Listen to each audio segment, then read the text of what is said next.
Assalamu alaikum wa rahmatullahi wa barakatuhu. Welcome to the Islamic Vice Podcast.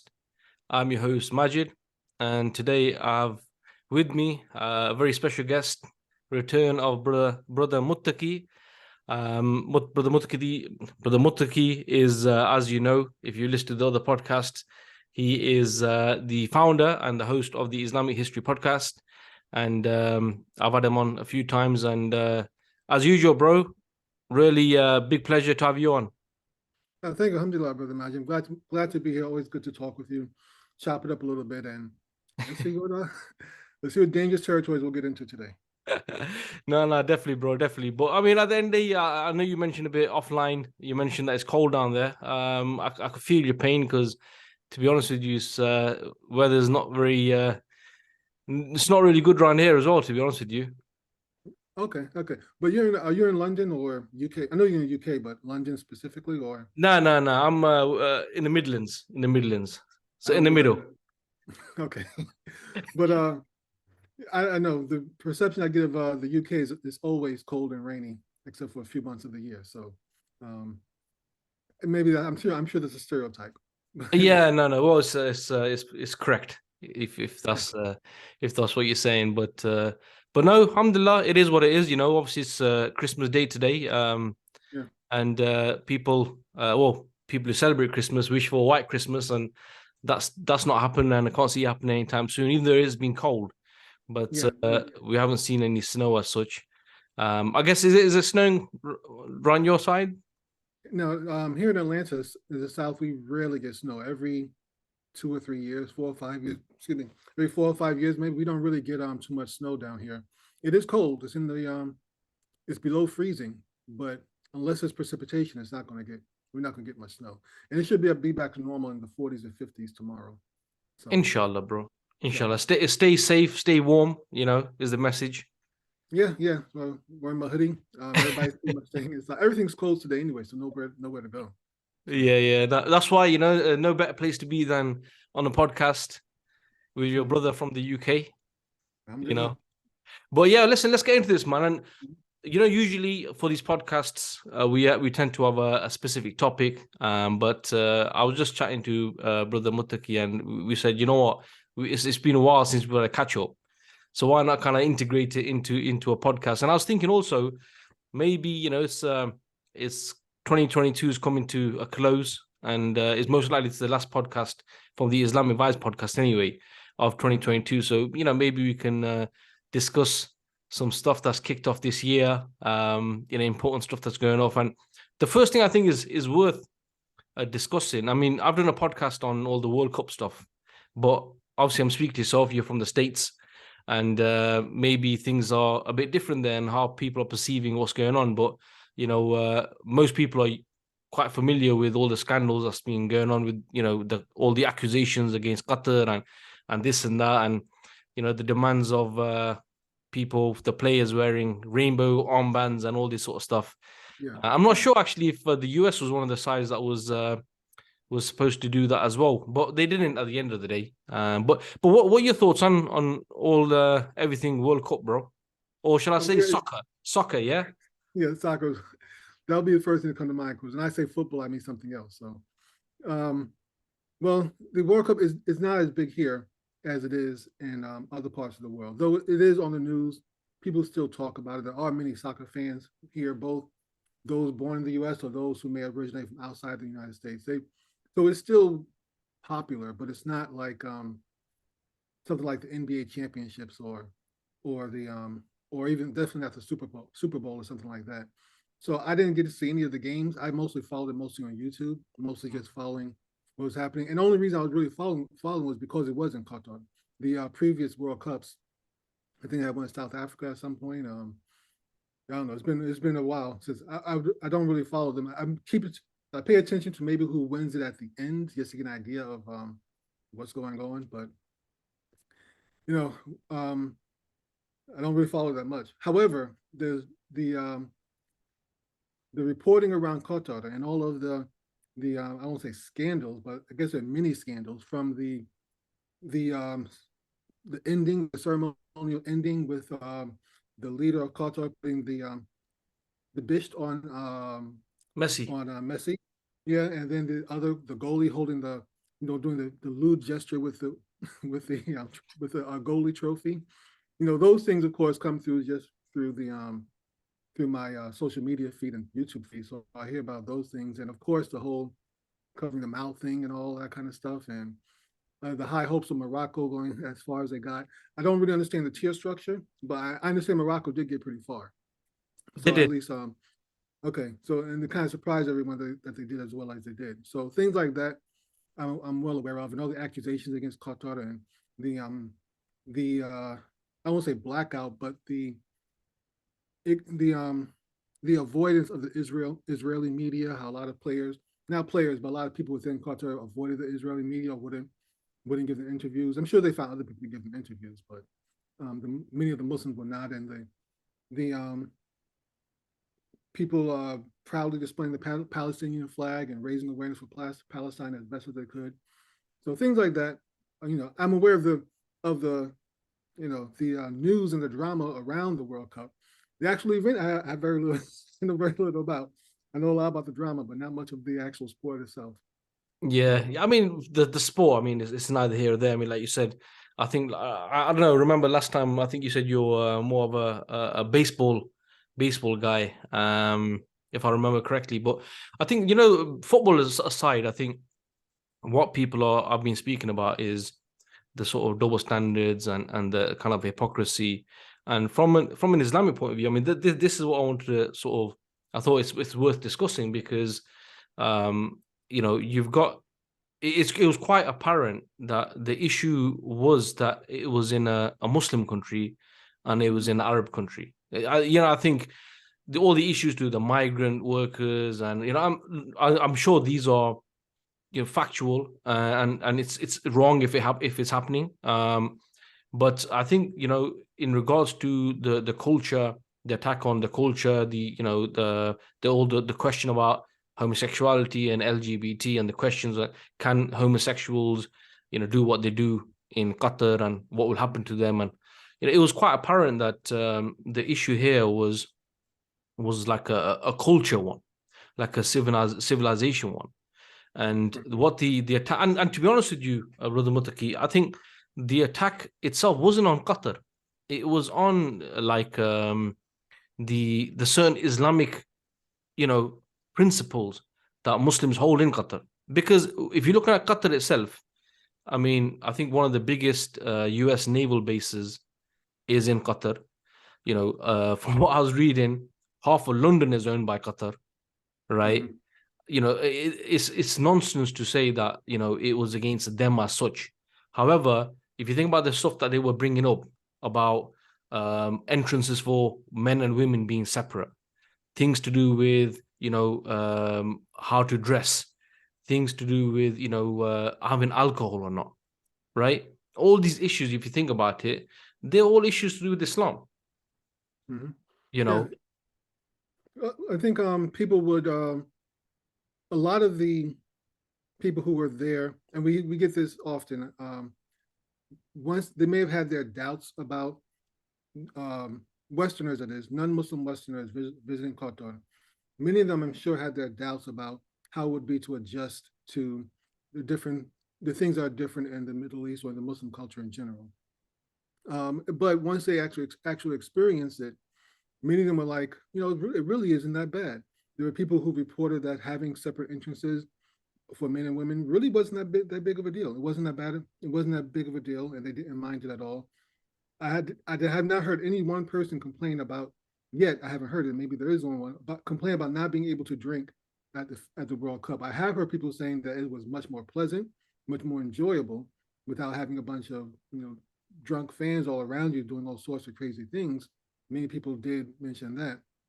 Now, regarding the whole LGBTQ thing and all that, that is one of the weirdest things that people could really bring up, because according to Qatar, according to their spokesman, it's a general frowning upon of any sort of PDAs, public displays of affection for heterosexual or homosexuals, whatever. The general discouragement from PDAs, which is generally a Muslim thing. We're not, even though there are a few reports of Prophet Muhammad showing some affections to his wives, it's nothing like what we see now, where the craziness you'll see where people are openly doing lewd things with their spouse, girlfriend, and boyfriend and stuff. We don't have that. Generally speaking, those things have always been preferred in the Muslim world to keep them behind closed doors. So this is once again one of those things where the West is being fairly hypocritical or hypercritical and hypercritical against Muslim society and against Qatar for things that really weren't a big deal. Nobody was being jailed for whatever practices they had back home or anything like that. It's generally a overall discouragement from it. From what I've heard, I haven't heard of anyone being jailed by it. And the only person that the only few people that were not very happy were a few guys who got they weren't allowed to enter the ground because they were dressed as crusaders. It's like people are like, really? It's so weird, and it's so often it's I don't know. There is always going to be that I hate to say a clash between Western and Eastern culture, but there's always going to be that clash between really Western society and Islamic society. It's not Eastern culture, because Eastern culture is anything that doesn't spawn from Western Europe. So even cultures that are not particularly Western, like Japanese culture, Korean culture, Indian culture, there's really not, because those cultures have kind of accepted Western culture, in many, many ways, they're not held as critical as Islam, which is still the last bulwark against Western dominance of the entire globe. And quite frankly, Western society has made great inroads into Muslim society, but there's still a few things that just can't get past. They're trying to push it as far as they can. So these things were really foolish. You can go, they haven't had a World Cup in the United States in a while, but there are so many, I can only speak about this country because I'm here. So I don't know, any country you go to, you can find problems with it. But United States, so many things you can criticize it about if they have the World Cup here, but you won't hear it. You won't hear people talking about a high incarceration rate, how the incarceration rate is so disproportionately against poor people, first of all, and then people of African descent, second of all. How it's almost impossible to get a fair trial in the United States if you don't have money to have a good lawyer who can put up a good defense against the state. The proliferation of weapons. Having weapons is not really a big deal to me, but the violence that the weapons cause is a problem. And it is ridiculous the way it is in the United States. Everyone knows, I'm pretty sure the whole world knows about our problems with mass shootings and things like that, and our inability to control it. So even if you were to take it from a liberal perspective, would they, now that our Supreme Court it hasn't banned abortion, but it has removed the federal requirements on abortion, or the federal legalization of abortion, saying it's controlled on a local level. I highly doubt there will be too many countries that will say, we're not going to do business in the United States because the Supreme Court is done. It's really about money and power. They can say those things about Qatar because it's not it's not a big, powerful country, but the United States has done things, and this, once again, I'm not saying I disagree with the Supreme Court decision, because I do not, but I know that this is something that gets liberals all up in a tizzy, and I can't imagine any nation trying to say, or any major Western nation trying to hold the United States accountable for that, or trying to protest the United States for that. It wouldn't happen. No, it's not going to happen. I mean, people have raised already, though. They've said, in 4 years' time, when it goes to America, Mexico, and Canada, you look at the United States, and like you mentioned there, I mean, it's the only country to drop atomic bombs, and the amount of places amount of places invaded since its birth, the amount of people it's killed, displaced, the mass shootings, children not safe at school, the issues to do with the racism there. But again, you know what? It boils down to, like you said, it's to do with the Islamic civilization, and at the same time, that's why I think, bro, is that I think that there's maybe also how Qatar, I think it was a bit of an experiment, because on one side you hear all this stuff about they were supposed to allow alcohol at the stadiums, and they stopped at the last minute. and they did this, and you had the Quran recitation and all these sort of stuff, right? All this sort of stuff. But then at the same time, what you got to understand is that the stuff that has happened there since, because of the World Cup, i.e., for example, alcohol anywhere. Forget, they had like full places where they were having raves where you could have alcohol, not in the stadium, but you could do. It's like an experiment, because those things wouldn't have happened there had it not been for the World Cup. And that's why and when we recorded a podcast about this, and what my angle was is that in reality, football, which is big in Europe and it started in the UK, right? In Britain, you cannot separate hooliganism, alcohol, all these things from football. You cannot separate it. And that's why, even though this is the first time, as an example, at a World Cup, I think it's the first time, or it's been a long time since there wasn't one arrest of an English fan. Normally, these guys terrorize the whole place. They like destroying venues and fighting police. And it was to do with the fact that there was no alcohol.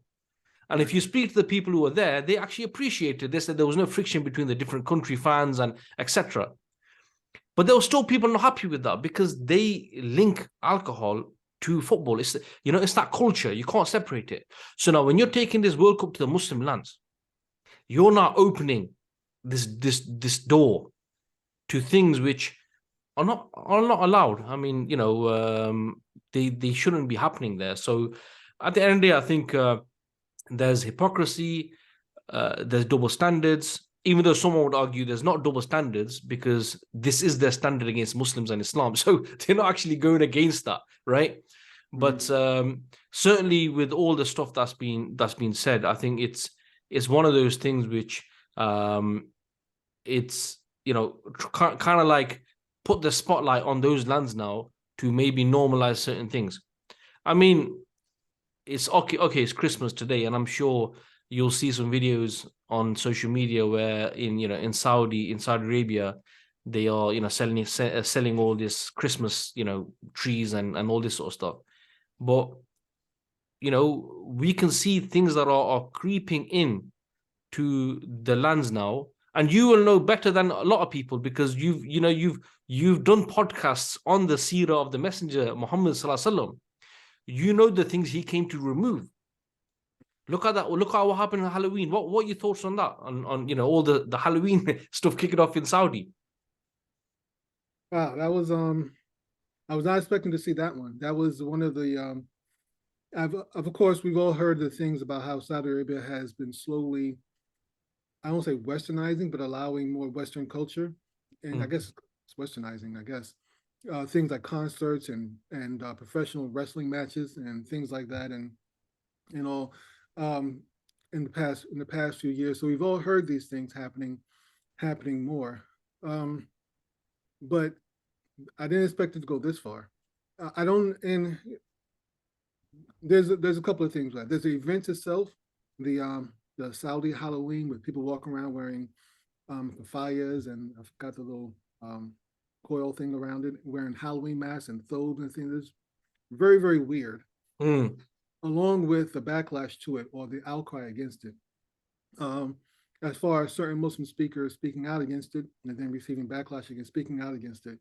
I don't know if you heard about that one with I don't want to say any names, but I don't have any choice. Brother Daniel Haqiqatjou, he criticized it. People criticize him for criticizing it. Things kicked off big time. Okay, so yeah, I've heard about it. Okay, so yeah, I'll get to that in a moment. But regarding the actual event itself, that was bizarre, because Halloween is, I mean, even in the United States, it's a big holiday, but mostly for spending money. It's not, you don't have, maybe there are Halloween parades in some parts of the country, but it's not like Christmas, basically. It's not like, Independence Day. It's not it's a major holiday, but it's not, I have to work on Halloween. Let's put it like that. It's not a national holiday. Yeah. Okay? So for Saudi Arabia to adopt that holiday of all, I mean, if you're going to accept a Christian, I would say a non-Muslim holiday, do Thanksgiving. If you're going to have to do this, why Halloween? That's celebrating worshiping Shaitan. Why are you going to take that one? I mean, take something that has some redeeming benefit qualities to it, even though Thanksgiving has its problems as well. Shouldn't take any of them, of course. But if you're gonna crawl down that hole the prophet told us to stay out of, at least don't dive into it with this one. And they took one of the worst ones. There are even Christian churches here in the United States that don't celebrate Halloween and encourage their following in the churches not to celebrate Halloween. They'll have something like Fall Festival instead of Halloween because they don't want to promote it. Because even they see the roots where it comes from, the satanic origins, the satanic roots of it all. So and then for Saudi Arabia to do this is really odd. That was just. Now I don't know. I gotta admit, I don't know if it was government sponsored or the government just took a hands-off approach that you could do what you want, and someone else took a. Purely government sponsored, bro. Purely government sponsored. There's probably nothing that can really happen in a place like Saudi Arabia without government back. Not something like that, at least. So that was really bizarre. That was really a bizarre thing to say. It's like waking up in an alternate universe. Something that's just not the thing that. It's not. You're not used to, are you? I mean, you probably know about. There's this thing that's been going on, and actually, to be honest with you, I think last year the Halloween thing happened as well. So it wasn't just this year. And they had this thing. There's a thing called it's called Beast or something like that. It's called Beast. So it's like a concert rave, and there was one in Jeddah, and I think there was, from what I've heard, and there's one in Riyadh. And if you see the video, if you see the footage, and the guys that are playing the music are all the Western, famous people, like DJ Khaled and people like that. And now I know. Well, I'm not gonna say now I know why he was making Umrah, but it kind of makes sense that one day he was making Umrah and the other day he was leading a concert. But you know why he was there for. However, the thing is there are reports where. You're talking. There was one concert. I think it was called the Riyadh season, and it's to do. There's loads of events that go off. There's music events, there's wrestling, and all that. And some of these concerts, you had almost 750,000 people turning up. 750,000 people. That's a lot of people. But the thing with, I mean, that's bad as it is. I think the Halloween thing, why it kind of like sticks out a bit more, is. You got to say this is like, this is like an Akida type of thing. It's linked to your core beliefs of a Muslim. Mm-hmm. Yeah. That was strange. I'm surprised. I'm not surprised that. I guess I am kind of surprised. I don't know. I just did not expect that. I don't know if any Muslim country. I'm sure there are other Muslim countries that do this sort of thing, but it's just, why Halloween? I mean. Why that one? I don't get it. What was your take on all the Daniel Haqiqatjou stuff? Oh boy. Okay, I'm gonna be very careful. I don't want to backbite anyone, so I'm gonna be very, very careful here. Okay. Okay, so I did not hear the entire initial talk from Brother Daniel Haqiqatjou regarding. I listened about 30 minutes of it, and then I think it was like a long 1 hour talk with him and a couple other people, panelists, and they're talking about the Halloween thing in Saudi Arabia. I listened for about 30 minutes, and then it was going very long. I'll come back to it later. I cut it off. I don't think I ever got back to it. So, from what I heard, I don't remember hearing. I'm pretty sure I didn't hear him specifically call out any particular person in Saudi Arabia. Now, if he did later on, that's something else.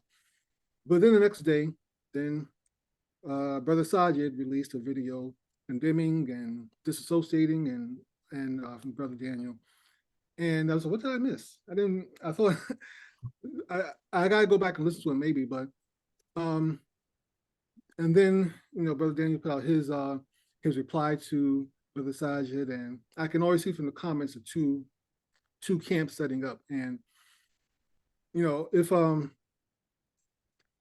best I can say is that Shaitan really he really is a smart guy. He knows what he's doing. Shaitan really, something like this, I should have gotten to this level.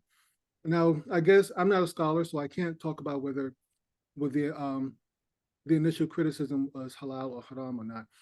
Now, of course, one can make the argument that if Brother Daniel did particularly say something bad by a specific individual, Mohammed bin Salman or King Salman or something like that, you can probably make a claim for backbiting. That's something that you can probably make a claim to. Allah knows best if it really is. I didn't hear him say it, But then again, maybe in the next 30 minutes I missed in the video, maybe he did, but I didn't hear that. Simple, vague statement of saying the Saudi government shouldn't do this, or criticizing a general entity such as the Saudi government or the Saudi family, the Saudi dynasty, Saudi royal family, something like that. That to me does not equate, especially when he's not a subject of that nation.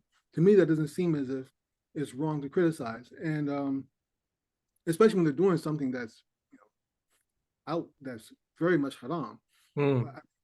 At what point, I don't know. At what point in time would it be permissible to speak out against something like that? So to me, it didn't seem as if it met the qualification of not speaking ill of the rulers, it's not speaking bad about the rulers.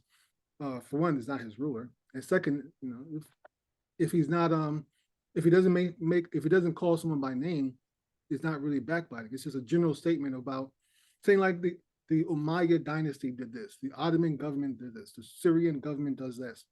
It's a big difference to me, at least. Even if what he did was, even if someone is of the belief that you shouldn't say anything about it, or you shouldn't say it like this, or you should do it a different way, I wouldn't make a video about it. If I disagreed if you and I had a disagreement, and I felt strong about the disagreement, I'm not gonna make a video saying Maajid did this and Maajid, I'm gonna dissociate with Maajid. I'll text you or send you a message saying, bro, I didn't like what you said, or this is my opinion, this is my opinion. We might go back and forth in the text and all that kind of stuff. I might leave a comment under your video saying, no, you're wrong, and hash out like that. I wouldn't make a video about it. And if we couldn't come to some sort of terms, we said, okay, agree to disagree. The brotherhood, I guess, is worth more, and I would leave it at that. That's what I would do, at least. At least I hope I would do something like that. I wouldn't make a whole video condemning you and publicly expressing my disassociation with you. If I was going to disassociate, I would just disassociate. I wouldn't make a video about it. So I don't. And then all these things this is how you can see, and this is one of the problems that Muslims, we're very serious about our faith, and that it's good, but sometimes we get lost in the forest for the trees, or to me, this is not something to break brothership over, or to break a friendship over, or you disassociate. You can just say that, let's agree to disagree. I don't like what you said about this, and move on without causing two huge groups to create two huge camps of two followers, or both of these men have large followings and stuff, and they're very influential. So to me, it just wasn't the benefit of the outcome. Whatever benefit there was in criticizing the critique of Saudi Arabia is far outweighed by the damage it has caused. So, and hopefully it doesn't go any further than where it is right now. But to me, it wasn't. Halloween in Saudi Arabia is not a reason to break brothership with another Muslim.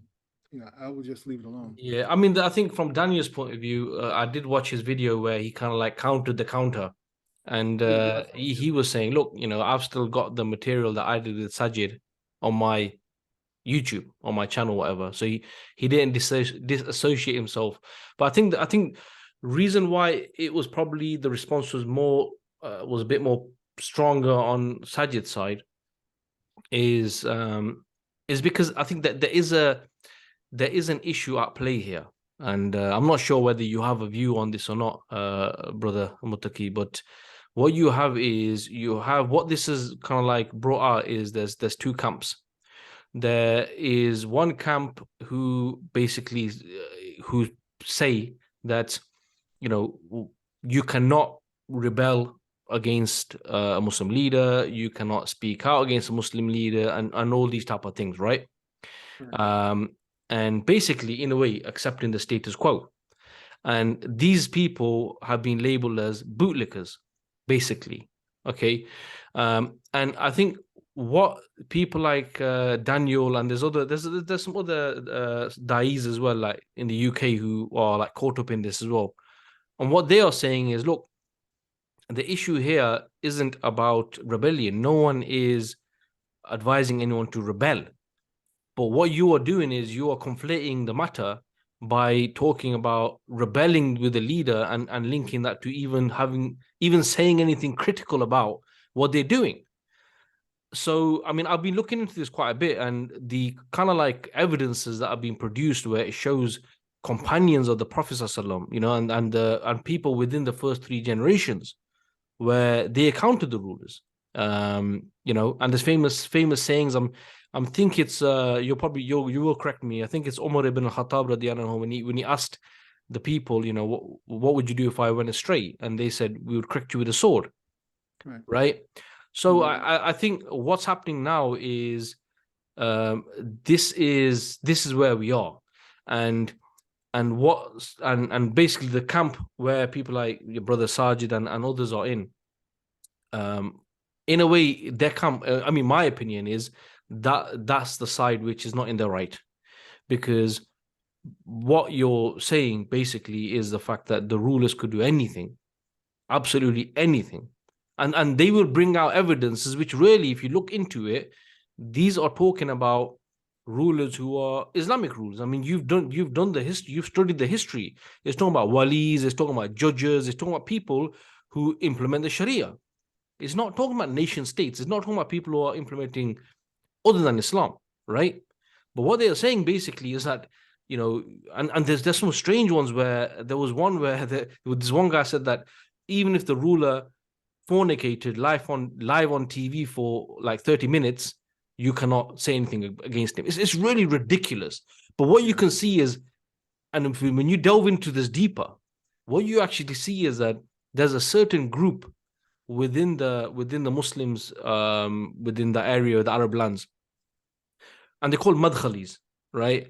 And basically, there are reports where organizations like CIA, FBI, they have actually see these people in a favorable view, because these are the sort of people who are never going to work to change the status quo. They you're not even allowed to speak out against someone who is maybe, I mean, look at the case of Saudi. If we're talking about this, look at the case of Saudi. They did, and it's a reality, they did side with the Americans, who then bombed their brethren in Iraq, in places like Syria.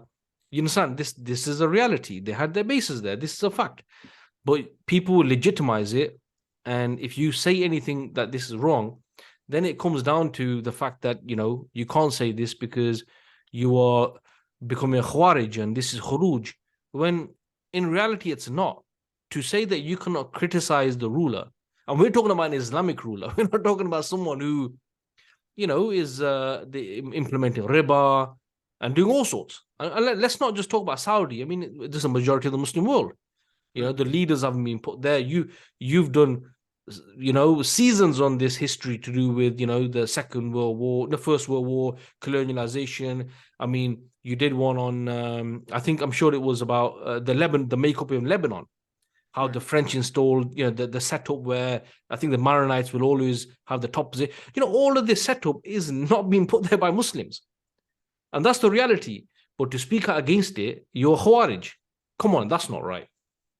Yeah, I agree that it is definitely a bit of a stretch to criticize Halloween in Saudi Arabia to connect to the Khawarij. And that's a huge stretch. Now, I want to try to give, I'm not giving an alternative view. I just want to say, I do understand, because I have read so much about history, I do understand how devastating rebellions can be in the Muslim world. No doubt. From the time of Uthman ibn Affan all the way to Yemen today and other things happening today. I do understand how rebellion has been very devastating in the Muslim world. However, I wouldn't consider criticizing Halloween in Saudi Arabia as even being close to rebellion. First of all, it's not his country. That's one thing. That's another thing, is that all of these hadith that came out, and people have alluded to it a little bit. It doesn't seem logical to say you can't criticize any Muslim ruler throughout the entire world for anything they do, even if you're not a subject of that individual. He has no authority over you, and they live over you. To me, that seems very far-fetched. But the one argument I have heard is that it could be backbiting, and I can accept that. There might be backbiting to specifically name an individual whether leader or not in another country. I can understand that part. But to simply say it's wrong to criticize any government policy of any nation in the entire world, any Muslim nation in the entire world for anything, and what does it come? And as far as authority is concerned, in the Muslim world, the authority also meant not just the caliph, but also his governors, his ministers, his judges, and everybody else who worked for the government. You're prohibited if those hadiths that were coming out at that time. It was a time when Muslims were living under Muslim governments, and definitely the criticism was speaking about your ruler, not just any ruler in the entire world. It specifically talking about, and it actually I believe is actually mostly just obedience, not necessarily criticizing. And I guess there's the whole thing about giving advice, and there is that part. So that's that. Now, what if someone was living under Sharif Hussein during World War I, and the British came and said, "We want you to help us in the rebellion against the Ottoman Khilafat." And Sharif Hussein said, and the British said, "Sharif Hussein, we'll make you the king of the entire Arabia, king of Arabia, if you help us defeat the fight against the Khilafat." And he's going. Now he was the governor of Mecca. He was the governor of the Hijaz. What do you do? If this is the case, you can't criticize him. I mean, this is I don't know. I think this is the Madhkhalis thing. I agree with you.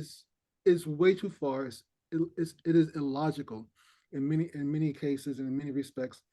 And to say you can't criticize the Muslim government for anything, even one that you don't live under, is really, really bizarre. And I understand the reason. I do understand the fear of leaning towards Khurooj and leaning towards rebellion. I do understand that concern, trying to stay away from that.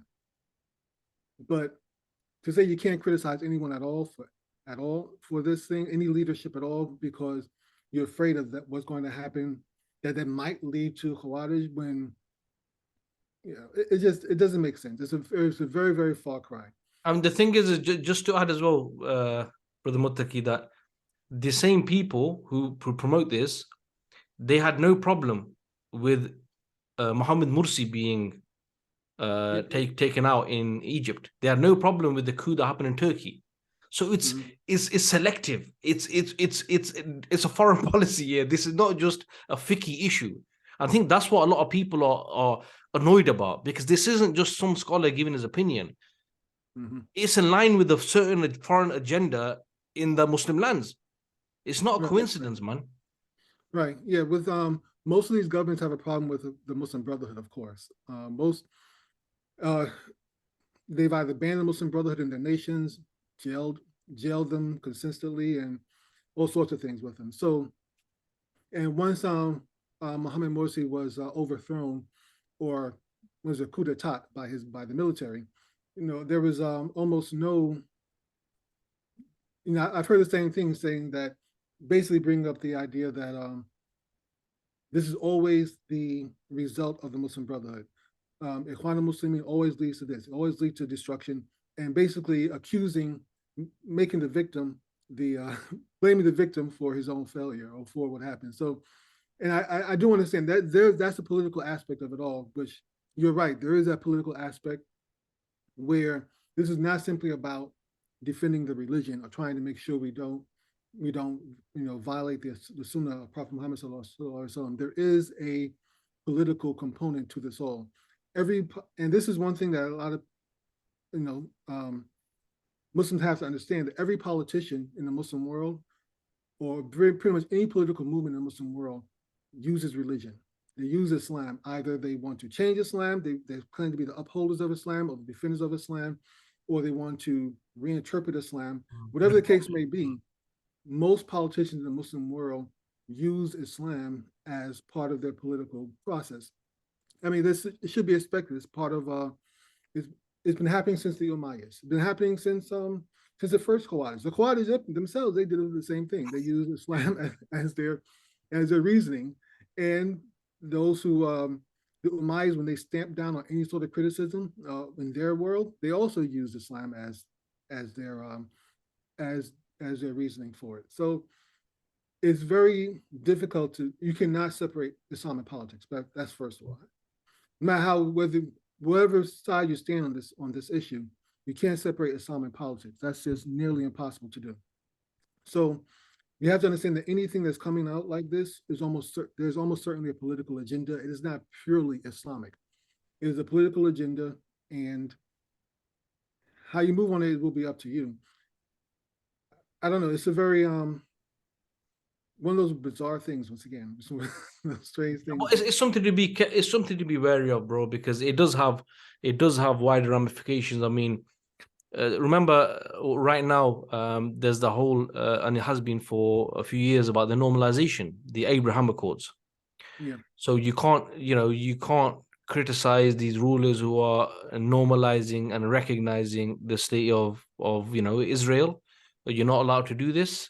Again, what it does, it promotes a certain status quo. I mean, talking about the issue to do with the Israelis and stuff like this, even if it was from an Arab nationalistic point of view, even if it wasn't from a religious point of view, what they have done since the European Jews were populated in that area, and the more you're finding out about these massacres that happened in 1947 or 48, I think. There's a documentary about, I don't know if you come across it, about Tantura. Have you ever read? Yeah, so Google that one. There's actually a new documentary. It's called Tantura. It was a Palestinian village where basically, now you've got the soldiers who went there, and they're like in their 80s and 90s now, and they're talking about what they did to the people, and it's horrific. Yeah. And then obviously you've got the movie Farha. Yeah, I started watching that one. I mean, this is something which, as Muslims, we've known for a long time. And even though there has been criticism that even that movie, it doesn't really paint the picture in its entirety. It does kind of maybe show it as being that one-off issue that in that particular place. Nevertheless, this is something which has never been on stuff like Netflix, right? The Israeli lobby is definitely not happy. But I mean, what's your thoughts on the Farha movie anyway? Have you say you watched some of it? Yeah, I watched about half of it. Up until I think the actual fighting starts and her father hides her inside that little thing. And then I have to stop because I'm trying to put out season 8 of Islamic History Podcast. But what I've seen so far is pretty good. It was very interesting to see Palestine before the heavy European Zionist influence and the heavy westernization that we see now. But you know what they say, don't you? And you'll know this in proper detail. They say we came to a land that was empty, that was barren. There was no one there. Right. Yeah, that's definitely not true. there's definitely a lot of people there. There's so much we can go into that. There's lots of blame to go around with the Palestinian situation. But regarding Farha, so far, well, I like what I've seen so far. I need to really watch it some more. Watch the end of it and give my full opinion. But the performances are pretty good so far. Just from a simply acting perspective, it's pretty good. I'm glad they did it in Arabic and not English. Oh God, I'm so glad they didn't do it.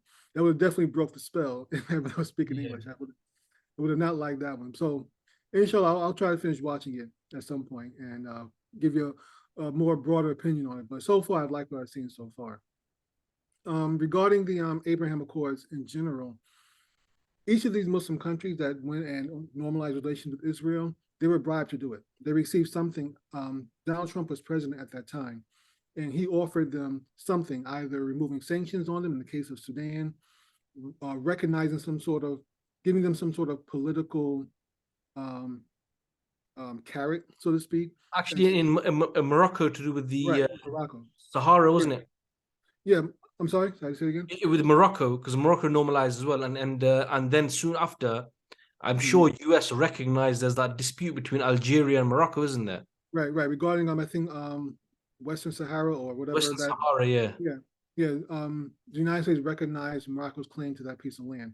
So it's all these nations had, I guess they considered they weighed the options, and they went for what was most politically expedient for them to to achieve what they wanted most, the leaders of each of these countries. So obviously they're not, as far as democracy is concerned, were these decisions held democratically, unilaterally, they would have been rejected. 100%. I mean, we saw the videos from the World Cup. Yeah. People don't want to speak to these people. Yeah, they would have been unilaterally rejected, but yeah, I mean, people promote democracy when it's for them, and there's so much we could talk about that because, again, democracy brought Hamas to power in Palestine, and nobody wanted democracy at that point in time. Yeah. So, yeah, the hypocrisy knows no bounds in these situations. But be that as it may, those countries that did those sort of things, yeah, they did what was most politically expedient for them at that point in time, and that's what politicians do. It's not right, but it's not surprising either. It's what we expect them to do. I expect. I'm not really surprised by politicians who do those sort of things anymore. So as far as whether you can criticize them or not, people are criticizing them. But I mean, what else are they going to do? Now, regarding, we're going somewhere with this. I forgot where we're going.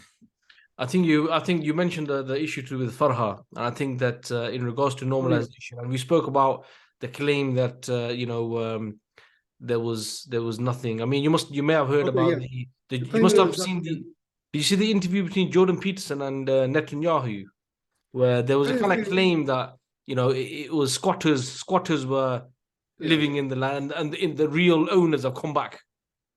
Right. I really don't understand Muslim fascination with Jordan Peterson. I really don't get it. I think that's finished. Hopefully, I think that's finished. I hope so. I'm even before he got popular in the past 2 or 3 years. I knew about him years ago. Okay, I didn't. Well, yeah, I knew about him. I would say at least 5 years ago, at least, when he was just getting on the cusp of being anti-feminist. And that's where his popularity really comes from within the Muslim world, being anti-feminism, which we can agree with him in many ways in that respect. But I remember listening to some of his early college lectures. This is at least 5 years ago. And he was nowhere near as popular and as well known as he is now. Only videos I could find were really just college lectures of him on YouTube. Those only videos I could find of him. And I got to admit, when he was first talking and he was coming out being anti-feminism, I like what he was saying too. And so, but I tried to Google or YouTube his comments, Jordan Peterson and Islam. I couldn't find anything at that time. He didn't really make any statements. So I decided to buy one of his audio books about, I forgot the name of it, but it was something to speak about 12 principles that people can use to improve their life, taken from various religions. And I forgot the name of the book. I listened to the book, and I didn't listen to the whole thing. I started listening to it, and I looked through, and I saw there's nothing from Islam. Nothing from Islam. And I said, how can you have a book talking about principles from the 12 major principles from major religions, and you don't have the second largest religion in the entire world, which a fifth of the people on this planet adhere to? How can you not have not a single thing you find redeeming or admirable about this religion? How can that not be there? At some point in time, I heard an interview with him before his recent rise in popularity, where someone asked him about Islam. I think he was actually being interviewed by a Muslim, and he admitted not knowing much about Islam. And with that, I was like, well, how are you going to give? First of all, he's a college professor. He is often looked at as upon being a very intelligent, well-read, and knowledgeable person. Even I don't expect him to be an expert on Islam, or he may not be a religious expert on religious history or anything like that. I don't expect that, but I expect to have a casual knowledge of Islam, at least a bare bones knowledge of Islam. Whatever his criticisms or approvals may be, I expect a little bit of understanding of that. He knew nothing. He knew nothing at that time. So then, more recently, after the pandemic and the sudden increase in red pill, manosphere, anti-feminism on YouTube and all, his popularity has shot up with that as well. which has us with all the things of Dave Chappelle's recent comedy lectures, Andrew Tate being banned, Jordan Peterson rising popularity, Kevin Samuels, all these things coalesced together at around the same time between 2020 and now. And his stock rose during that period of time. And so eventually he was interviewed, I think, by Mohammed Hijab, I believe. Yes, Yeah, Mohammed. okay, so and it seemed as if, okay, so here he is, he's getting exposure to Islam, and I don't expect him to convert to Islam. I never expected that one, but I expect at least, you know, at least some sort of, you know, one of those, you know, we're all Abrahamic faith, something corny like that. I expected one of those sort of fig leaf to the Muslim world. I got a bunch of Muslim fans. Let me go ahead and maintain my Muslim fan base and only say nice things about Islam and leave it at that and go back to criticizing the feminists. That's what I expected him to do. But no, that's not what happened. He come out with his you seen that video message to Muslims about what we should do and how to improve things. Like, okay, you do a few. He read a few books and suddenly he's an expert on how to fix all of Islam's problems. Well, really Muslim problems, because it's not Islam doesn't have a problem. Muslims have the problems. So how to fix all of Muslims' problems, and he suddenly has, and then he goes and does a thing with Netanyahu and Ben Shapiro and I think it's David Friedman. He's a Zionist. I believe he's Christian. If he's not Christian, he's definitely Christian upbringing, or he may not. I don't know if he claims Christianity. I think he claims Christianity. I think he's okay. And so he's a Christian Zionist, and there's lots of them all over the world. There's no surprise there. So anyway, I hope that Muslims realize that who he is. I mean, he's a Christian Zionist. He's going to support. He's Westernist. That's what he is. Pro-Western ideology. His disagreement with feminism is because he sees that feminism is destroying the Western world, or at least contributing to the slow degradation of the Muslim world. I'm sorry, of the Western world, yeah. Western world too, but it's definitely bringing about the slow degradation of the Western world. It's not that he necessarily, you know, there will be some times when, you know, two ideologies may intersect for a little while and then go apart, and that's where traditional Muslims and those who are anti-feminist Westerners will agree. We may agree on that part and then separate on everything else. So he does see that it's going to it is slowly destroying or degrading the Western world. But he is a Westerner. That's the thing.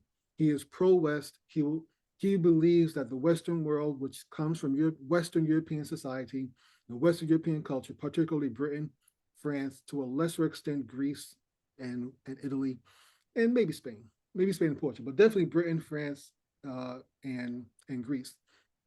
He believed that the culture that these nations have imposed upon the entire world is an overall benefit for the world, and you know, and and it would be better if most of the world adheres to that. And that means obviously getting rid of the one bulwark, the one obstacle to that total domination, which is Islam, or at least minimizing it to the point where it's no longer a problem. So he's not a friend to the Muslim world. I'm glad I recognized it from a long time ago that he wasn't a friend. I've heard Muslims praise him even before his recent popularity. There's something about him I don't like, dude. I really don't. I can honestly say that I called this one long before. I called this one a long time before that. Yeah, I agree with him on the feminism things, but everything else, nah. This dude is pro-Western. I think obviously you could see through the fog, and not a lot of people could do that, to be honest with you. And I think it could be down to a few reasons. I think one of them is the fact that Muslims, if they haven't studied their deen, or if they don't know their history, then they cannot kind of like counteract those things that are being thrown at Muslims and Islam. So when you get anyone, and especially if he's non-Muslim, who comes out and tries to show anything which resembles some sort of support to Islam and Muslims, they jump on the bandwagon. And that's really being politically naive, because what you see is a lot of people where they will say certain things, they will get, you know, a fan base, and then they will switch. I mean, I didn't expect this guy to switch the way he did. I mean, his message to the Muslims right, that video kind of like burnt bridges for a lot of people. And maybe he had thought that by that time he's become the Messiah in the Muslim lands and he can say what he wants. But it sort of felt, he fell face first. And then since then you had the storming of Masjid al-Aqsa, and now he's openly kind of like talking, like you said, very from an Anglo-Saxon, very from a European type of way, that their way of life is superior to the ones that the Muslims carry. And I don't know why people like Brother Muhammad Hijab waste time with this guy, but they had another podcast. I don't know if they've actually recorded two. And on the second podcast, Muhammad Hijab basically asked him that, if somebody could rationally convince you that Islam is the truth, would you accept it? And he said no. So you're like, whoa, why are you wasting your time with this guy? This guy is, I see him as an actor, because when you watch a few of his I'm not going to call them performances, because he'll start crying at a certain stage and he will do this, and it's a game. But if you're not aware of it, it does come across as quite compelling. Like, this guy is really soft, really kind, comes across like that. But obviously you saw that coming a while ago, and it required him to do some outlandish things before Muslims can actually appreciate what this guy's about. And the reality is he's a Zionist, and he's pushing that agenda. And we see this right now, that there's certain things that you can't talk about, you can't say. Just look at for example what happened to Kanye West, aka Ye. I still can't understand that. That guy's a bit of a crazy guy anyway. But even issues like with Kyrie Irving, he just shared a tweet, and you see the clampdown.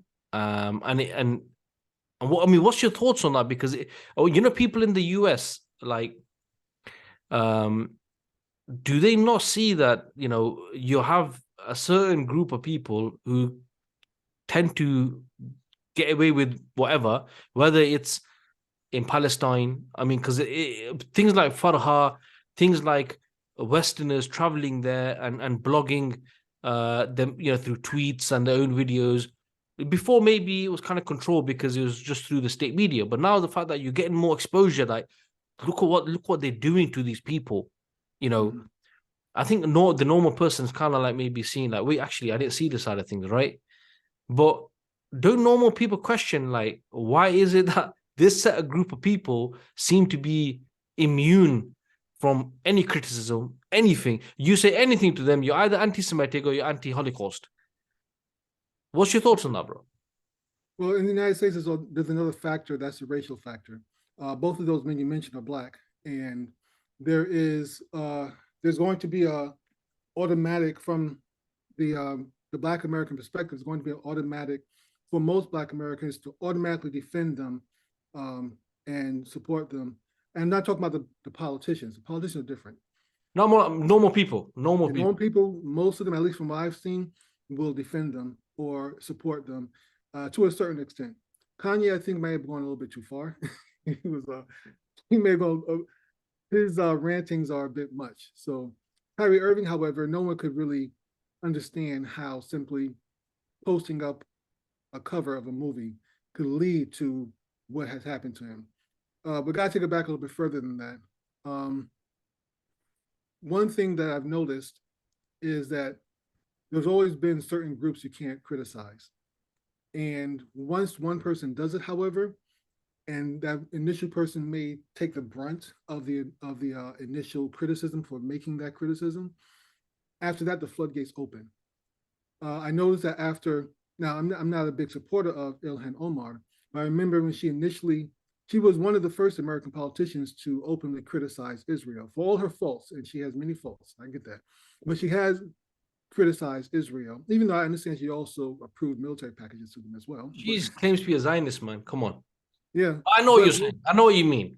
Right. Once she openly criticized them, it got people talking, and then since that point in time, the liberal left, which is an unfortunate thing of it all, the liberal left has picked up the Palestinian cause to a certain extent. And to a certain extent, they're now marching with Palestinian flags and all kinds. There's more exposure to it. Fine. When Dave Chappelle made his comedy shows criticizing the LGBTQ, or not really making fun of them, really, he didn't criticize them. He suffered the initial backlash, but after that, it became more open and people were more freely able to criticize them. And now I see that similar thing is happening here. Maybe not so much Kanye, because Kanye West, unfortunately, his way of doing it was, first of all, Kyrie didn't criticize anybody. That's one thing. So Kanye West, he opened up with the like Dave Chappelle's joke about Kanye West. He said, "I'm gonna wake up in the morning and go DEFCON 3 on the Jews leaving with the bed." They woke up. It was crazy. So Dave Chappelle made fun of it. It was just Kanye West has Ye, whatever his name is now. He has some issues, man. Anyway, he has some issues. He's different. Kyrie Irving was, maybe because it was so close behind it, I think people had a grudge against him anyway for not taking the jab back in last basketball season. Now, going by what he said, now, first of all, the movie that he posted about, which I haven't seen, but it is basically the movie promotes an idea that Black people are the true Jews, or the real Jews, or the real Israelites, I should say. Israelites, yeah. The real Israelites. And that's what I know. I'm sure they have them in the UK. They have Black Israelites or Black Hebrews in the UK as well. I've seen videos of them. They have them here in the United States too much. They don't like Muslims, so I have no reason to defend them nor defend what they're saying. I've seen some videos where these guys dressed up like Mad Max, and actually they're quite aggressive against Islam and Muslims when they're speaking to them. Yeah, they're very aggressive in their talks. They're very and they're very critical of Islam and Muslims and Prophet Muhammad sallallahu alaihi wasallam and the Quran. They're not friends of Islam, but I do know a lot of Black people do gravitate to much of their rhetoric. And even before this, there were a couple of other famous Black entertainers. Nick Cannon was one. Also Ice Cube. Even though they're not even though they don't belong to the Black Israelites, they have said things that have that kind of aligned with that thought. And then to add more confusion to the mix, Kareem Abdul-Jabbar came out defending criticizing Black people who criticize certain groups of people, basically. Kareem Abdul-Jabbar came out criticizing Black people. So it's a very, very weird time. No one really knows that Kareem Abdul-Jabbar, the basketball player, said that. It's been kind of swept under the rug because he is an elder. He's Black. He's Muslim. He's been Muslim for a long time. He's one of the most high-profile Muslims in American society, in the world, really. So, but he has made that criticism against using Nick Cannon as an example. Nick Cannon didn't really say anything really, really bad. Nick Cannon basically said that said the same thing. Basically, we're the real Israelite. We're the real Israelites, stuff like that. Which again, I don't agree with. I don't agree with that sentiment. And from an Islamic perspective, the whole sentiment is the only reason why Black people those Black people who support that is because they believe that the Hebrews or Bani Israel are the chosen people of God. And that is a concept, that is a Judeo-Christian concept. That's not a Muslim concept. In Surah Al-Jumu'ah, Allah subhanahu wa ta'ala says, Ya ayyuhalladhina hadu in zamtum annakum awliya lillahi. And I should not try to recite Quran on the spot, but I'll do the English. I could probably do it better. Basically saying, oh, you who call yourselves Jews, if you think that you are the friends of Allah, then ask for death. In Surah Al-Jumu'ah. And this whole idea of any chosen people in Islam, it doesn't exist in Islam.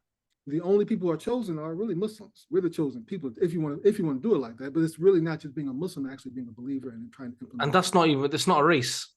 Yeah, it's not race based. It's not race or ethnic based. It's based on faith and actions. And so this whole concept of anyone wanting to claim to be the true Bani Israel is based upon the Judeo-Christian belief that these are the chosen people of God. So I reject that completely. There are no chosen people of God based on race alone, based on ethnicity alone. It's only based upon faith and actions, and that faith, of course, is Islam. So, so I disagree with that. Also, Kyrie Irving, at some point in time, I thought he converted to Islam. I wasn't sure, but I was.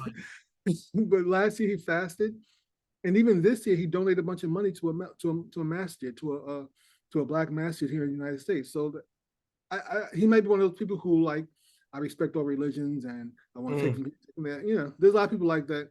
That's up to him. That's between him and Allah. I'm not going to really criticize him or anything about that sort of thing. So I don't think he really understood. I don't think he's really into Islam to the point where he's trying to do, the right thing the Islamically right thing on all. Maybe it's a bit like, I mean, like not many people know Dave Chappelle is Muslim. Yeah, a lot of people don't know that either.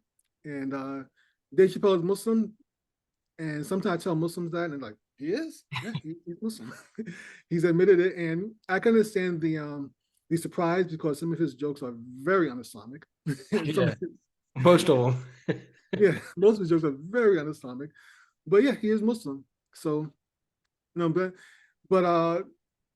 with Kyrie, I don't know how, I really don't know where his faith lies right now. There are some Muslims actually who are practicing Muslims, but still believe that, Black people are still the true Israelites, the true Hebrews, the true Bani Israel. I don't know why, but they don't take necessarily as being the chosen people of God, but they believe that. Is that, I mean, moving aside the chosen people and stuff like that. I mean, obviously, is this is not the topic of the discussion. However, as you brought it up, is there a historical factual claim that those people that are claiming to be the true Israelites, that they are Semitic people and they are basically Israelites? They are Bani Israel. Is there a historic claim, or is it just making it up? You're talking about modern Jews or Black people who take No, black people.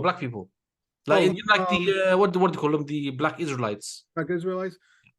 There may be some. I mean, there were African Jewish countries or African Jewish people. For instance, Ethiopia has a very large Jewish community, and Ethiopia has a large Jewish community. There's been some studies that seen traces of Semitic DNA in people in South Africa as well. So it is possible. There are small, I would say, also Berbers are considered Semitic as well. So there are many Berbers as well as Coptics. People think it's only Jewish people. It's not just. So there's always been interaction and mixing between Africans and Berbers, or I'll say sub-Saharan Africans or Black Africans and Berbers. They've been mixing and matching and fighting and intermarrying and trading for centuries. So there's Semitic DNA all through parts of Africa. So it is possible there is DNA, but saying that a lost tribe or anyone's trying to hide the truth, anything like that goes a bit too far. Yeah. Is it possible that there may have been random Jewish tribes or Israelite tribes in Africa that may have got caught up in the slave trade and brought over to the West? It's possible. I can't deny that that's possible. There's definitely mixture between Arabs and Berbers, who are also Semitic people. Seem to forget about that, as well as Copts. They're also Semitic people. So there's definitely a possibility of the DNA of Semitic DNA coming into Africa, and very likelihood of it being there.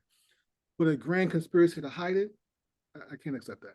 Yeah, I think it's a bit far-fetched. I mean, I guess they believe that the white Jews of today are not Jews.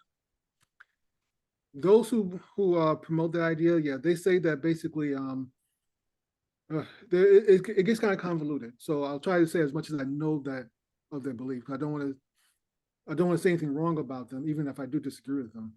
They say that basically the European Jews have usurped the Jewishness and promoted themselves as the true Jews. And this, again, they basically say that they're not the real ones. You know, it's crazy. There's enough, to me, there's enough historical evidence to say that, the people who claim to be Jews now, they definitely descended from Bani Israel. They definitely rebelled against Musa alayhi salam and Yusha. They definitely are descended from those people, from that group. You There's can, no you can reason tell from the to behavior. I mean, you don't even need a DNA test. Just look at the behavior, man. Is like these people who I was chatting to someone the other day, and I was saying, like, if you think about the Israelis, they at this moment in time they are executing people on the street. Their police are in full view of the world. No one says anything. They are doing whatever they want. I mean, some of the settler violence in places like Hebron and stuff like that, it's on a next scale. And 1948. If people want to believe this narrative, like the Jews wanted a homeland after the Holocaust, right? In 1948, they're given a certain piece of land, right? But the reality is that if you look at historically, they've always expanded. You look at, they took more land. You look at all the kind of like Oslo Accords or all these initiatives that were designed to try to have some sort of a settlement. If you actually look into it, a lot of it was disrupted by their own actions. It wasn't like the Palestinian Authority. Those guys are sellouts anyway. I'm not talking about the people here. I'm talking about the guys who are already the government. They would have more than happily said 2 states because we'll be in charge of 1 state and they just want power, right? Mm-hmm. But you continuously aggravating, causing issues. And then when you then read the Quran and sometimes some of the ayats that talk about these people, right? And the blessings they had and whether it is to do with the cow or whether it is to do with bowing down before you enter the city, and like at every step they just wanted aggro and cause issues. And you can see the resemblance, man, just from the actions. Yeah, well, we're going to 2-state solution. That's probably never going to happen. I doubt this. Now that's not even Netanyahu and the modern guys. They don't even. We would never accept anyway. But the point is, it's never going to happen. You're right. It's not like that. Not like that. And they clearly come out and said Netanyahu said there will never be a 2-state solution. And if he's in charge, if he has a decision upon it, so I don't know what the solution is. And the solution is the same solution that, as a historian, a great man of the past. Yeah, that's that is the but that'll take unity though, and that's that'll take unity and prerequisites. You gotta deal with the prerequisites. It's not an overnight thing, but you gotta deal with the prerequisites. Right. There has to be some sort of unity amongst Muslims, and that will get the ball rolling. Even if it doesn't necessarily lead to necessarily warfare, just having the ability to put political pressure, but it has to be unity.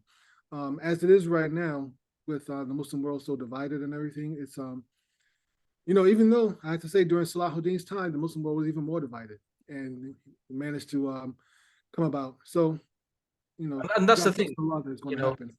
And you know what? Going back kind of full circle to the issue of Daniel Haqiqatjou and all that issue to do with the rulers and stuff. Mm-hmm. As a historian, you know that because of that disunity, someone like Salahuddin al-Ayyubi, he understood that he had to get strength. He had to merge certain areas, whether it's Egypt and Syria together.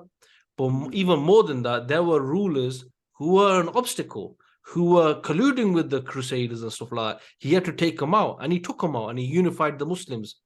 Mm-hmm. Had we been on this, you can't criticize the ruler kind of a kind of view, right? Crusaders will still be there today. You know what I mean? Yeah. It was the Crusader situation. I know this is not the topic we want to get to. I don't want to go but so far. There's only but so much you can. The Crusader situation and the modern situation with Israel. It's hard to draw parallels between them. There's certain parallels you can draw, but certain that you cannot. In the fact that realistically, putting religion aside, or faith aside for a second, just looking at the material power of Israel, it is hard to see anyone dislodging them. It's hard to see that just looking at their wealth, their military power, their global influence. It's hard to see them being dislodged within the next 50 years, at least. But things can change. They were just talking about from a purely material perspective. However, from an Islamic perspective, and even from a historical perspective, the Crusaders looked at that at one point in time also. That's where I can draw the parallels between. When the Crusaders first came, Muslims tried consistently to try to fight against them, and they kept getting beat down. And the Crusaders just taking Muslim land at will. They were much bigger than what Israel is now. The Crusader states covered much more of the Middle East than what it is now. The Crusader states started falling when they stopped receiving support from their homeland, from Europe. Once the European support dried up, the Crusader states had their own problems because no matter how unified they looked, they weren't really all that unified. They had their own issues and began fighting against each other. And then as they were degrading or getting weaker, the Muslim world was getting stronger. First with Nuruddin Zengi, and then with Salahuddin al-Ayyubi. And then Salahuddin was able to, get the Muslims in line by, yes, fighting against those who stood against him, forcing them into unity, and then directing that energy against the Crusaders. The difference here is that in our world today, jihad is a bad word today. So people don't want to openly say we're going to do jihad. We're going to fight fi sabilillah. Nobody wants to say that. No politician wants to say that right now. Sharia is a bad word, unfortunately, as well. And it's we can go all sorts of rabbit holes about different countries. The Sultan of Brunei a couple of years ago mentioned how he wanted to put his country under Sharia. All these Western nations and celebrities and brands began banning him or canceling him before cancel culture was a thing. Decided they didn't want to do business with him, with the state of Brunei. George Clooney. Yeah, he is others besides him. Yeah, but that's one that comes to mind. So so Sharia is a bad word now. Jihad is a bad word. By saying bad word, I mean from the Western perspective, not from a Muslim perspective, obviously. But none of these. The most powerful Muslim country militarily and diplomatically is probably the Republic of Turkey, maybe. And Erdogan, while he has his faults, is probably. I'll admit, I actually do view him in a more favorable light than many other. And I know he's a politician. He's going to have his political moments, but I view him in a more favorable light, even if he is just only pandering to Muslims. I don't care. I'd rather him pander to us than pander to other groups of people. So I am more or less favorable of Erdogan than probably any other Muslim ruler right now, or Muslim politician, king, or whatever. Sure. Right now. So, but that's the most powerful one, and the Republic of Turkey is still very secular, regardless of who's in charge. It's still a very secular nation. And as far as power is concerned, it is still very low on the global perspective. And so we don't have the weight right now to change, leaving aside faith, of course. Of course, you have faith. You have to believe that Allah will support you, and have faith in Allah that He's going to support us and He will bring justice. And I do believe, I don't know Allah's timeline, but when the Muslims are ready for Allah's blessings, the blessings will come, and Allah will bring it to us when we are ready for it. I think we're not ready for it just yet, but I believe we are getting there. I think the Muslims need to, kind of like deserve, that blessing. And Allah subhanahu wa ta'ala says, if you do certain things, then Allah will give you security, He will give you strength and so on. But what I would like to add is that, in regards to, the occupied lands of Palestine, I think that there is a myth that's set that, and through the kind of like wars, the phony wars that were fought with the Arab states, there's this mentality that they are unbeatable and they are just too strong. The reality is you can fly over the whole piece of land in 30 minutes, as one Palestinian brother was telling me, right? So even from a strategic point of view, forget Islam, from a strategic point of view, is too tiny, right, as a place. What I would say is that as Muslims, not do we just have Iman, we actually have the most strategic places in the world. We have the most resources. We have the manpower. And I'm not even including places like Turkey, Pakistan. I'm talking about just the Arab lands. If you just connect the Arab lands together, you have a beast.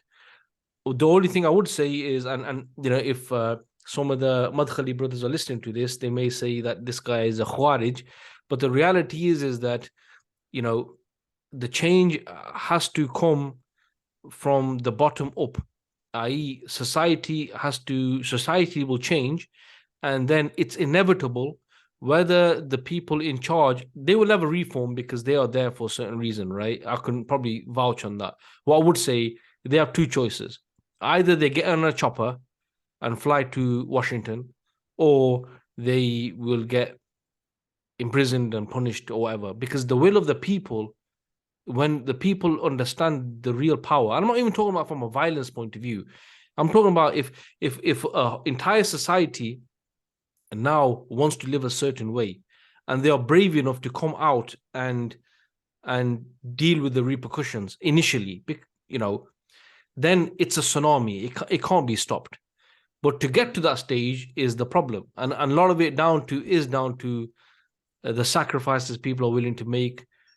Islam, are we worthy of that struggle? Are we worthy of the victory?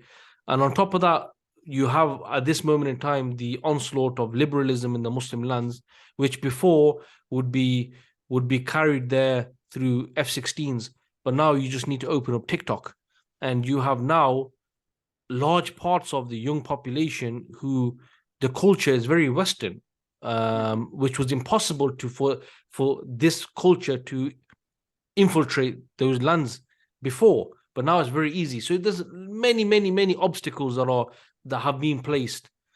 However, as Muslims, I think that I totally agree with you. From an Islamic point of view, we know there's hadith that talk about the prophecies and the power with the Muslims, but I don't want to just leave it with prophecies. Muslims do need to realize is they do really have the material resources right now. If they change their own situation, they have what they require to be able to deal with their problems. And I think that's important, not just to leave it as a mystical philosophy, mystical like prophecy that is going to happen. I think as Muslims, we do have some sort of a say and something which we can do, even if it's just speaking out against it, that we have something that we need to do in today's times. But bro, podcast is coming to a close, but I can't close on 2022 without speaking about one man. Okay. And that man is Andrew Tate. I want to get your views on this, bro. I can say I want to get your views on this brother. Now I can't say that. I mean, we know he exploded on the internet. Then he was banned, proper banned, not like just one account. You know, his Uber stopped. This guy's PayPal stopped. You know, he was proper cancelled. Then he becomes Muslim. I do hear some people really see this as, you know, a really good thing for him, but also for Muslims, because he could carry a lot of influence. But then I've heard some brothers a bit skeptical, thinking, I'm not sure about this guy. Right? What's your thoughts?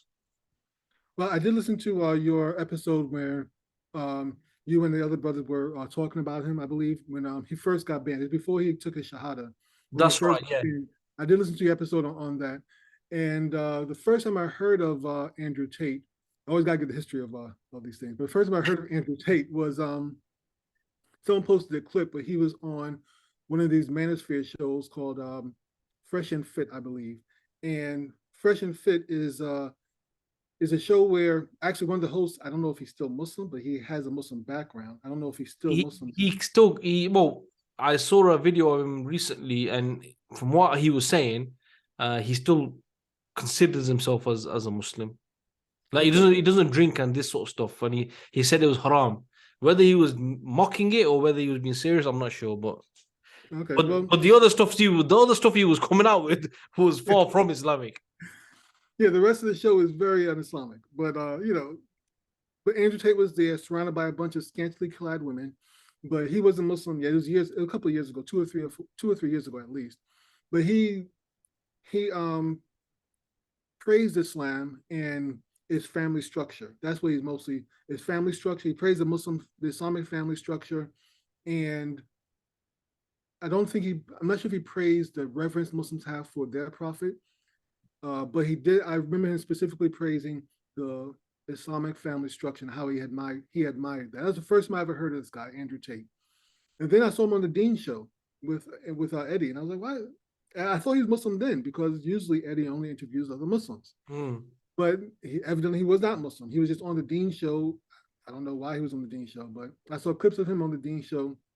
And so right then and there, of course, I obviously have a more positive appreciation for him, or a more positive view of him, unlike Mr. Peterson from Canada.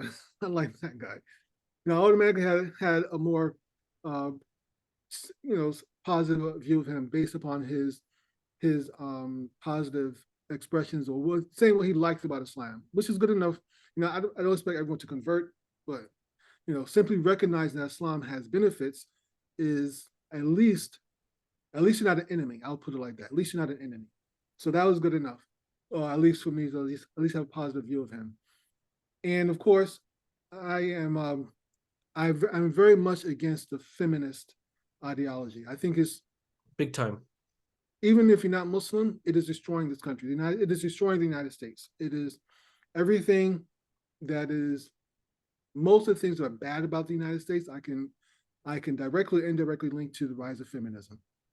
And so, not everything, because racism was before feminism, but much of the bad things exist in the United States, and the way our country is going down, I can link to feminism. And from a Muslim perspective, I can go even further with that. So I will unabashedly say I am totally against feminism. I think it's a cancer in humanity. It definitely is a cancer in our society and for Muslims as well. It is very dangerous. So I very much agree with much of the, not all of it, obviously, because some of the red pill manosphere stuff is un-Islamic as well. But the family structure of it all, I do agree with that. The family structure of a father with the and father in charge, and everyone else basically following the father's lead, a paternal society where men are generally in charge of the society. I do agree with that. Obviously, that is, in my opinion, that's what Islam is. Islam does promote a paternal society led by men. 100%. So I agree with those parts of red pill and manosphere, but not the un-Islamic parts of spinning plates. That stuff is wrong. Having a roster of women and all that stuff is un-Islamic and haram. So those things I don't agree with. But I was more going back to Andrew Tate. He's a very good marketer. He kind of exploded on the scene. I don't know how he did it, but he knows how to market himself. Yeah, even with him being banned, his videos are still coming up all the time. So but what was more remarkable was the way he was banned by so many different companies all at once. Boom, switch. That was the crazy thing. I can understand one company saying that, okay, he's gone too far. He's no longer we're not going to allow him on YouTube. But for all these individual companies, Google, which owns YouTube, Facebook, and TikTok, and Twitter, to all of a sudden just ban one person at the same time is crazy. It is just, and one of those companies, not even an American company. TikTok is a Chinese company. And for all those companies to just ban him all at once, it is wild. Couple that with the sudden death of Kevin Samuels. Have you heard of Kevin Samuels? You know who he is? Yeah, he was a black man. He died in May, but he promoted manosphere ideology as well. He's only in his 50s, early to mid 50s, and he died suddenly in May.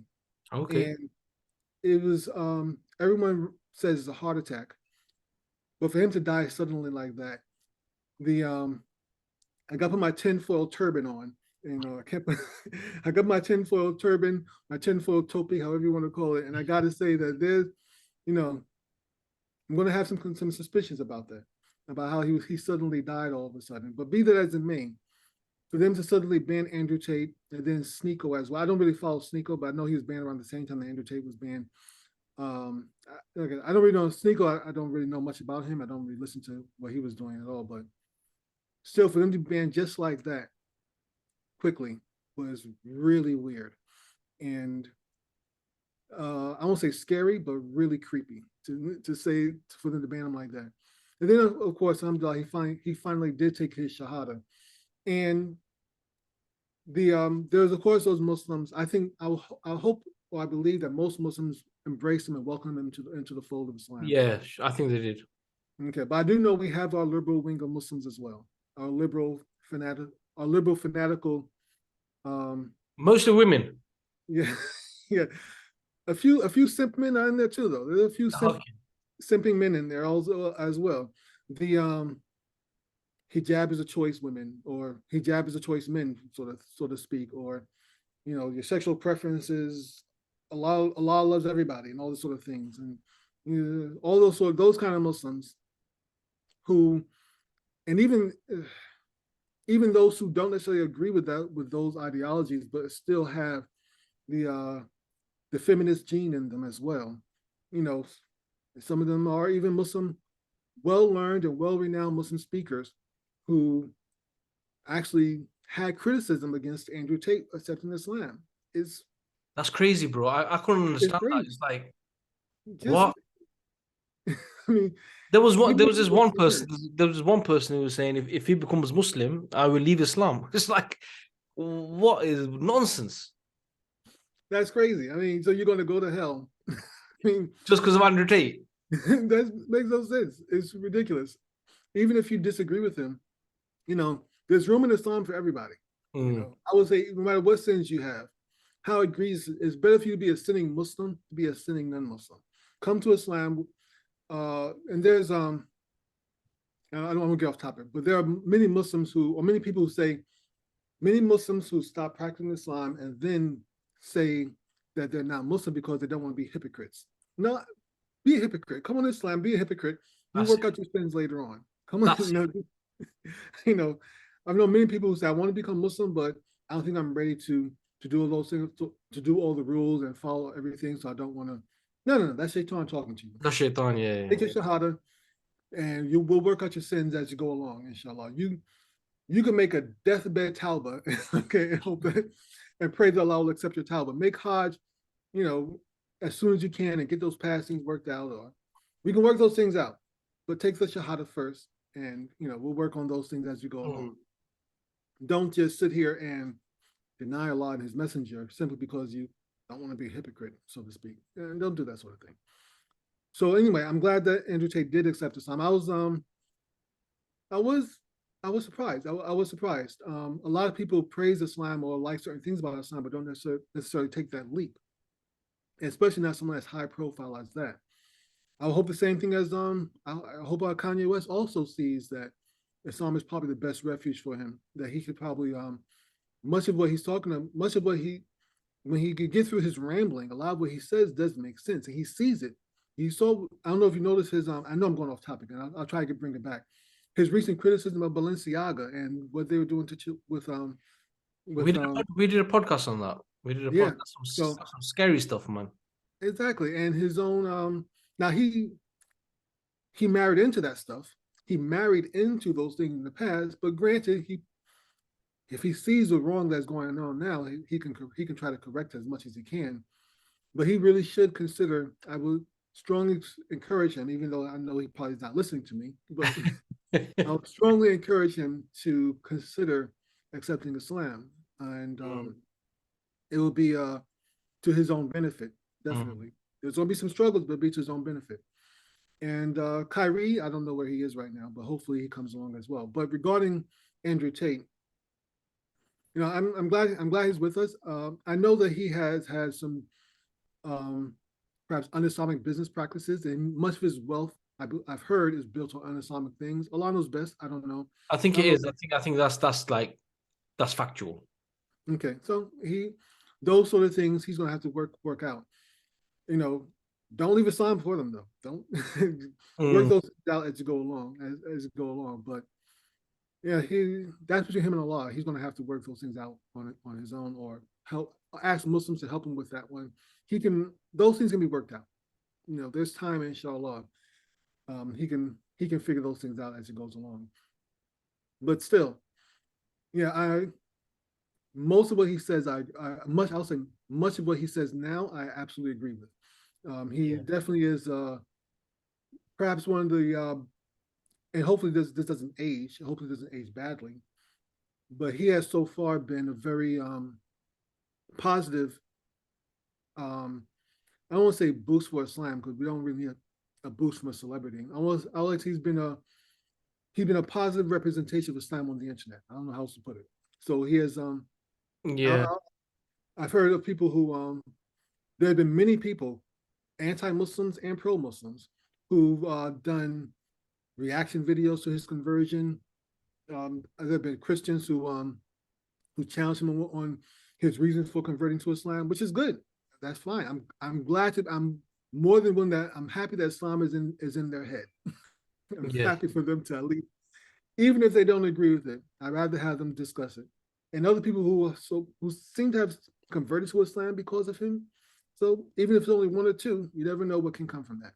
So it's exposure, innit? I mean, the thing is the guy is. I mean, I don't know if he still is, but the most searched human being on earth. Mm-hmm.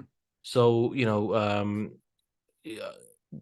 the thing is there's always a bit of a worry, whether how this is going to turn out, because if he was to promote, because he could easily give a incorrect a view of Islam as well. But however, look, you take it from face value. The important thing about Andrew Tate is, and he speaks even before he became Muslim.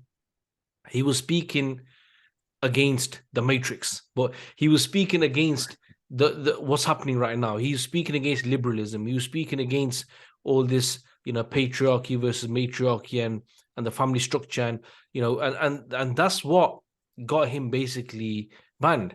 And in reality, to be honest with you, he says things which the people, the influential people in the Muslim community are afraid to say. In fact, you have people in the US, in your back garden or backyard, as they would say, who are influential people who are actually telling people to politically support the LGBT community, etc., etc. Let's not go into that. But the point is I think he was saying those things, and he became Muslim, and he's wearing his Islam on his sleeve at the moment.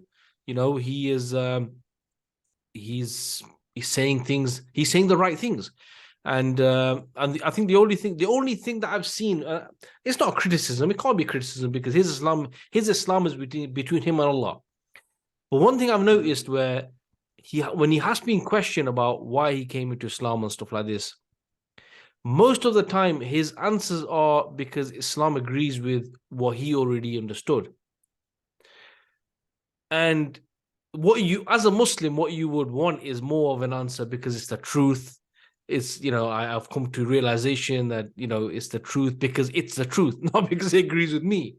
But maybe that's just the way he says things, or, he articulates himself. But yeah, no, I'm with you on this one, bro. Alhamdulillah, for his own sake, it's salvation.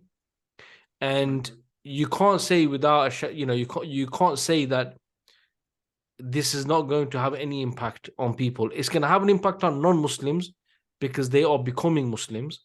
Even the non-Muslims who don't become Muslims, when you have the world's most searched human being become a Muslim, it means they're going to probably look into something. And those Muslims that are already Muslims, who are afraid to say the stuff that he does say, and him being a Muslim now, I think he'll experience even different type of challenges now, saying those things. Maybe it's something that will give us all a bit of a morale boost to not to worry about our rizq, not to worry about what other people are going to think of us. When it's time to speak the haqq, you need to speak the haqq and the truth, whatever the result. So yeah, no, on that one, bro, I'm with you, man. But bro, alhamdulillah, I think that we've covered. I mean, I'm sure there's loads of things in 2022 we've missed, man. You know, whether it's the Ukraine war, whether it's how Americans feel that people are starving on the streets of America, and your mate Zelensky is being given billions of dollars, and you know what I mean. There's so much been going to. Yeah, that's oh boy. I don't know. I really don't have much of an opinion on the Ukraine war. Obviously, I don't want the United States to get involved in it. I don't want the United States to get involved in it, mostly because I have military-age sons, and the draft might be outlawed now, but it doesn't take much to get it rolling again. So I'd rather keep us out of that war. There won't be a war, crazy. There won't be. I don't think so. Not against Russia. It's too devastating, and I think just what's happening now is disrupting gas and oil and prices and causing recession. So you can imagine what a full-fledged war would be like. Yeah, that won't happen. It's too much of a risk, nuclear risk. I mean, they don't need to. They I mean, look, it's probably one for another podcast. But America, I mean, if people want to listen back, I mean, one of our podcasts that we did on the Ukraine war, America has actually achieved all its objectives is needed to by using the Ukrainians as cannon fodder. It doesn't need Americans to go over there, you know. But inshallah, maybe that's a topic for another one. You know what I mean?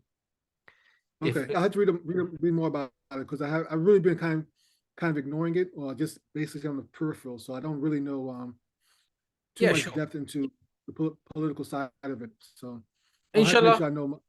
Inshallah. Yeah, inshallah, I'll give you a heads up. But listen, before we bring this podcast to a close, bro, what is happening with season 8? Are you going to give us any clues, any teasers? Because I don't know. I know obviously season 7 was about Bosnia and stuff. Season 8, I have no idea. So, okay, yes. Season 8 is about the season 8, which should be starting on January 3rd, I believe, inshallah. So just a week or so from now. It's about the Mughal Empire. Oh, my Mughal Empire. Yeah, so it's going to probably take about maybe 2 seasons to complete the whole thing because it's a very long history. And the brother who helped me with the research, he did a lot of in-depth research. So it's going to take a long time. So it's going to start from the Mongols, because the Mughals are actually descended from the Mongols. Yep. So it's going to go from the first season is going to go from the rise of Genghis Khan all the way to Akbar. Bro, you've gone way back there, but I like it. Yeah, because they're connected. So we're going to go through the Mongols, then Timur, his conquest, because the Mughals are actually descended from Babur, the founder of the Mughal Empire. Yeah, he came from Timur. He was a direct descendant of Tamerlane. Yeah, he was a direct descendant of Tamerlane, and also I think his mother is a direct descendant of Genghis Khan. So he, so yeah, we go from the Mongols, then talk about Tamerlane, and then talk about Babur. Then Humayun was the next one, and then finally Akbar. And we stop midway between Akbar because Akbar ruled for a long time, and by then it's about 4 months worth of content, and I got to stop. Well, it's going to take a while before I get to the point where we have the British coming in and the Mughals fighting the Marathas and all that kind of stuff. So I've learned a lot about the history of the Indian subcontinent. It is very fascinating history. The Mughals were an amazing bunch, amazing group of people that, they originated from Central Asia. It's really crazy. They were from India. I mentioned to you obviously that my family is claims to be from that lineage. From Mughals. Yeah. Okay, I mean I'm not surprised. They married pretty much everybody. So exactly, no, exactly. So it's not, and also I mean I think you've got to Akbar at the moment, but if you are going to go down all the way to Shah Zafar, then a good book to read is The Last Mughal by William Dalrymple. Yes, I heard that one. I've heard of it. On my research, I've heard it. I don't think I got it though, but I've heard of it. Actually, I think I did. I think I do have that book. I just haven't read it because it's not about the current season. But once we get to that part, it will be part of it. So yeah, it's on my list, inshallah. So yeah. Yeah, bro, inshallah, I'm looking forward to that. And maybe, to be honest with you, a few episodes in and stuff, maybe we can touch base, because I've always been fascinated by the Mughals. I mean, when I was young, one of my dream destinations was to go to Taj Mahal and go to Agra, go to the Red Fort. I love history anyway, but also there's an added element that, this could be your kind of like, ancestors. But just because of the historical facts. So I've been to Lahore, for example. There you've got the Bashai Masjid, which was like the massive mosque built by the Mughals. You got a Lal Killa there as well. No, Bashai Killa, I think it's called, like a big castle and so on. So I think we could probably, have a fascinating discussion on this and getting your in-depth information on this. And yeah, you never know. Inshallah, maybe season 9 could be the partition between Pakistan and India, because it would naturally fall into that. I've covered that already, though. I've covered the partition of Pakistan and India. You done that one? Yes, you have. You have. It's been a couple of years. Yeah, it's before you and I knew each other, so it's way back. But yeah, that wasn't a season, though, was it? I think that was just your like. No, just a couple of episodes. It's mostly talking about from the political factors leading to the rise of the Muslim League. Muslim League. Sorry, the Muslim League. Yes. Yeah, the thing that led to the rise of the Muslim League, but mostly it was centered around the life of Muhammad Ali Jinnah. Muhammad Ali Jinnah. I don't know why his name's it was that long ago. The life of Muhammad Ali Jinnah. So it's really his role, and it wasn't, the partition played into it, of course, but it wasn't about, I guess it was about the partition. So it's really about Muhammad Ali Jinnah and the rise of Pakistan. It's more, like I said, it's really the history of Pakistan, not the history of the partition. But you can't talk about one without the other, really. You can't. But so it's really the history of Pakistan more than the partition itself. Subhanallah, bro. No, great stuff, man. Great stuff. Inshallah, looking forward to season 8, and for all the people listening or watching this podcast, definitely check out the Islamic History Podcast. It is the number 1 Islamic history podcast in the world. Yes, it is number 1 Islamic history podcast. So definitely check out. I mean, it's crazy because I actually listened to Brother Muttaqi driving to work, and then we got in touch, and Alhamdulillah, I'm recording a podcast with him. But definitely amazing content, whether it's from a religious angle, whether it's just from a historical point of view. Definitely check out the Islamic History Podcast, which is available on all popular podcast platforms. But yeah, bro, inshallah, I think we'll bring this one to an end, as we'll bring 2022 to a close as well. And as usual, bro, it's been a pleasure being on a mic with you. And alhamdulillah, always good to learn from you and get those little gems. Thank you. Alhamdulillah, I'm glad we I consider you a brother and a friend. So inshallah, I am happy that we actually have this relationship. So I hope that inshallah one day we'll actually see each other in person. I don't know if your country will let me in. I don't know if my country will let you in. Well, I think there's more chance you getting here than me getting to America. I think so. From what I've heard anyway, is like when you go to America, it's like, I mean, I get in, but it would take I think about 3, 4, 5 hours to get past the security, whatever you want to call it. But of course, bro, inshallah ta'ala, one place I've not been is the US. So you never know, in the future, we could definitely get something on. But you're more than welcome to the United Kingdom, or maybe we could meet in a neutral place. You know what I mean? Yeah. That might actually be easier and better. Inshallah, maybe we could meet for Hajj one day. I think that should be our aspiration. Yeah. That should be good, inshallah. Actually, off mic, we'll talk off mic, inshallah. Once you Yeah, of course, bro. Of course. Inshallah, listen, on that one, really, jazakallah khair, bro. And inshallah, we'll stay in touch, and I'll speak to you soon, bro. Really, from the bottom of my heart, jazakallah khair, and assalamu alaikum wa rahmatullahi wa barakatuh. Wa alaikum assalam wa rahmatullahi wa barakatuh.